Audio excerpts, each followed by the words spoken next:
All right, I'm John Jorgenson with Stanley Martin Custom Homes, and I'm excited that we've got Michael Schnitzer back in the studio with us again. And today we are going to talk about the Stanley Martin Company's Home Sciences Division and how Stanley Martin Custom Homes benefits from that. So, Michael, welcome. Thank you, John. So, can you tell us a little bit about how Stanley Martin Custom Homes dovetails on Stanley Martin and how we take advantage of their Home Sciences Division? Right. So I think it's a great question. So first of all, we are a custom home entity within a large umbrella, but the people that we hire and the processes and the designs, the development, construction techniques are completely custom.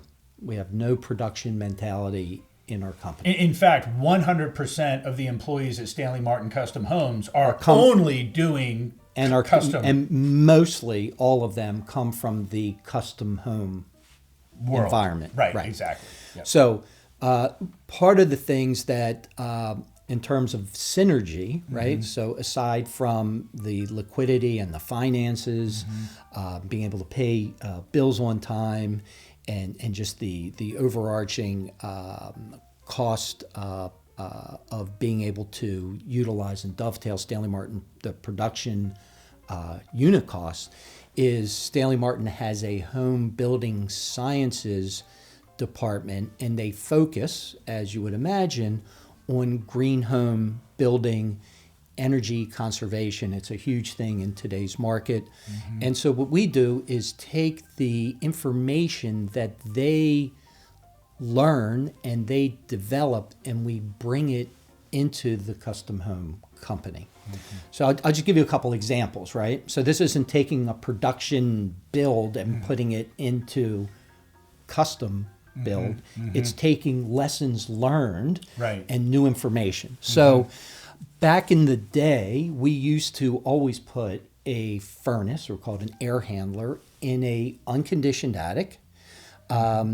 Unconditioned, i.e. if it's 0 degrees out, that attic's probably about 0 degrees. And guess what? If you're blowing warm air, all the energy that is being developed is being dissipated into that cool environment before it ever gets into the ceiling. And I'll bet there are a lot of folks out there that have had their upper level HVAC system turn on in the wintertime, and they get a big blast of cold air through the vents before the heat starts to come. Right? So that's what you're talking about. So that's what I'm talking about.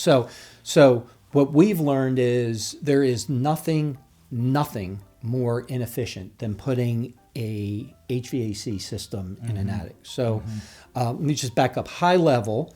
We are required to put in the amount of AC tonnage and the BTUs based on a federal mandated worksheet. So back in the day, we used to build into our system an extra ton of AC.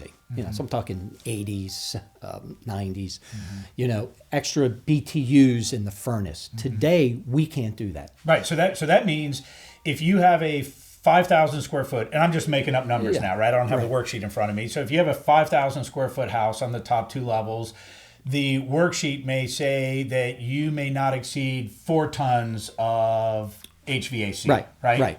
So back in the day, we used to put a 2-ton system in the lower level, and I'm just breaking it out in the even manner, and 2 tons in the attic. Right. So it would be outside. Right. Yeah. So now what we do is we've gone to a philosophy in terms of conservation and cost effectiveness for the buyer, as well as let's put the 5-ton unit in the 4-ton unit in the basement, and have the second floor have its own independent controls, independent of the first floor. Right. So if you take a summer month type of perspective, warm air rises, and so you would expect the second floor zone to be calling for air conditioning more often than you would the first floor. And then obviously in the winter, it's reversed, right? So the system in terms of functionality works exactly as if you had 2 tons in the lower and 2 tons in the upper,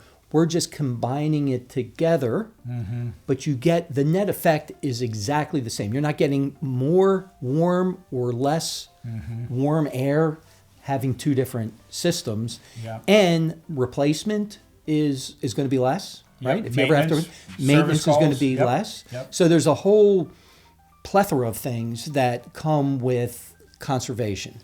So the other thing that we found is it's almost like a Swiss cheese model. The more you poke holes in the energy envelope, and this is just common sense, whether it's the ceiling of the second floor or the walls around the first floor and second floor, the more the air is going to leak.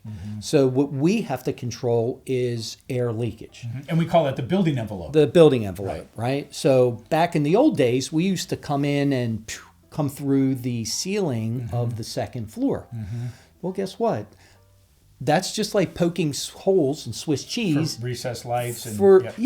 So so we try to manage not poking holes in unconditioned either warm or cool spaces. And where holes are being punched, so let's just say there's a drain line punching through the exterior wall.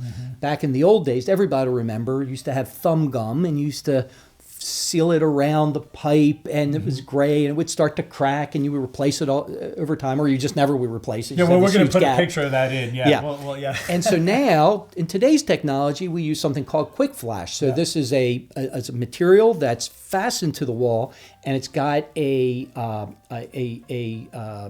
rubber gasket, and you have to punch through the gasket that self-seals air and seals for leakage. Yeah, so, we're showing that right now. You can see it on the screen. Yep. So those are the kind of things, without getting into every detail, that we're focused on. A, envelope. B, just the distribution in an efficient manner. So now we have two things that we want to focus on is from a distribution, before we close the house in, we do what's called a duct leakage test, right? So it's what is it in that old verify that the work is being done properly. Yeah. So when you're talking about duct leakage, now we're back kind of to the HVAC system and again, right? And the distribution. Right. So the distribution is all the lines that are coming from the lower level going up through the house. We seal them. We put mastic on them, and then we want to test them to make sure they don't the drywall. Yeah. So that they don't leak, because we'd rather seal a leak than do this test, and now we're tearing out drywall. So we do a duct leakage test. Yep. And just back to the HVAC for a second. Yep. So Michael mentioned the two controllers. So we have a thermostat upstairs on the second floor. We have a thermostat on the main level.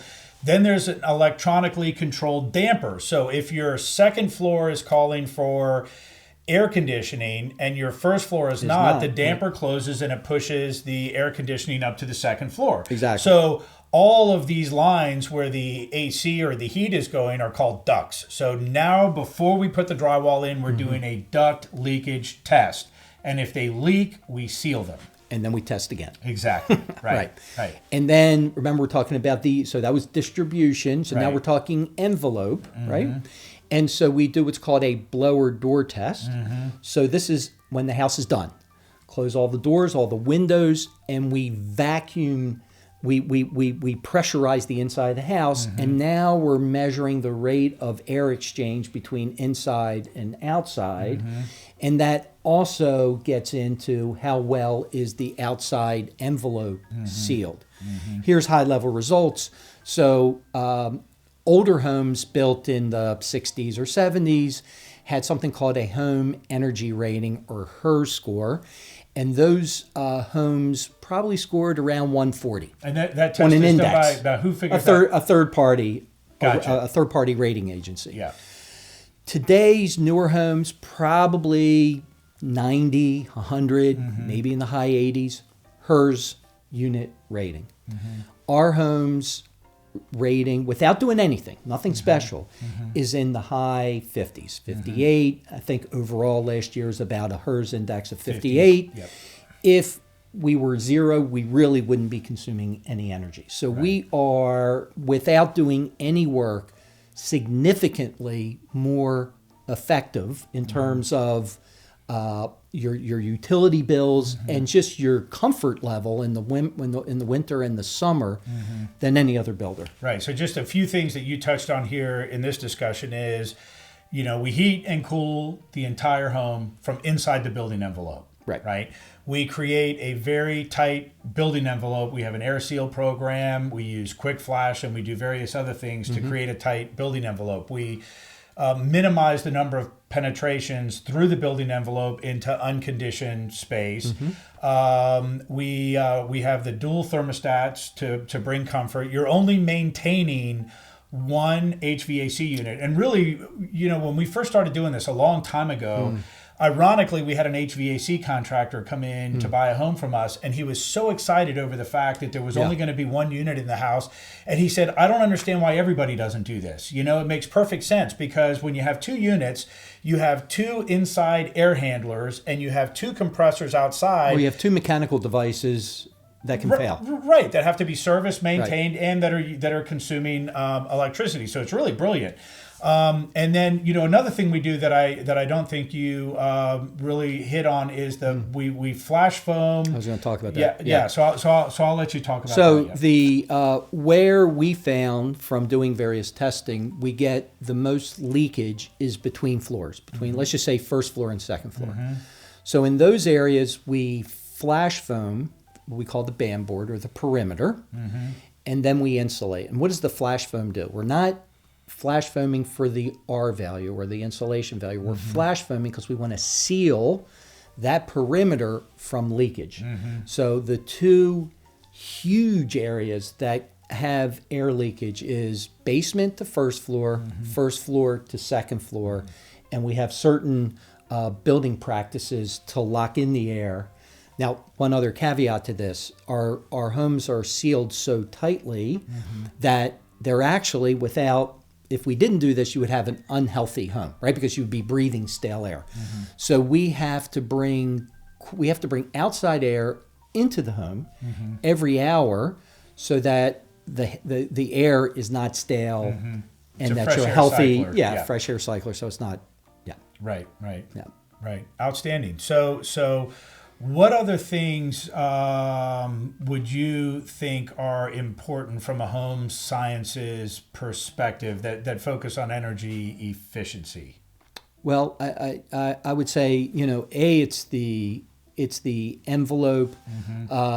B, it's so for instance, where the electrical outlets are adjacent to exterior walls, we foam behind those outlets, right? Because that's a cold spot, right? We then caulk the plates to the wall. So these are just small, little. I'll just call it Stanley Martin recipes, without telling everything that we do. Well, that's an interesting point right there, because 3 or 4 years ago, we brought the guys in from the home sciences division, and they came into the studio and they spoke for about 3 hours.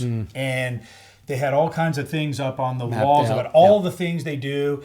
And at the end of the 3 hours, we sat down to make a couple of 10-minute videos to pull out the most effective or the most interesting things they do. And really, it's lots and lots and lots and lots and lots of little things that just add up. And I think you hit some of the more remarkable items.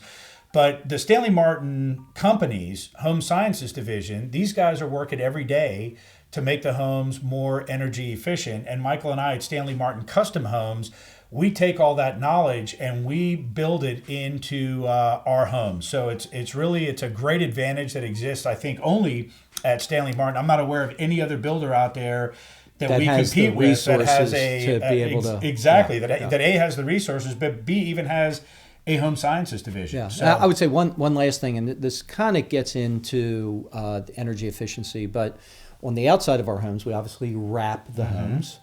And one other consequence of having a house that's too tight is what's called Perm Ratings, right? So we want to make sure that moisture isn't being trapped. So it's like condensation on a glass, whether it's cold months or warm months from the inside or out. And so our home sciences division is also looking at what's the perm rating through the exterior wall, The house wrap, including the house wrap, so we're not trapping moisture. So these are all little Stanley Martin recipes Right. that go into our custom homes Right. that we're not necessarily using and building it as if it's were a production home, but we're using the technology to make sure we're improving the building practices of the custom home company. Perfect. There it is, another great value add of Stanley Martin Custom Homes. So if you want to learn more about how we can build a home on your lot, give us a call or click today and we can get you started on the path to your very own Stanley Martin Custom Home that is as unique as you are. I'm John Jorgenson. I look forward to working through the process with you.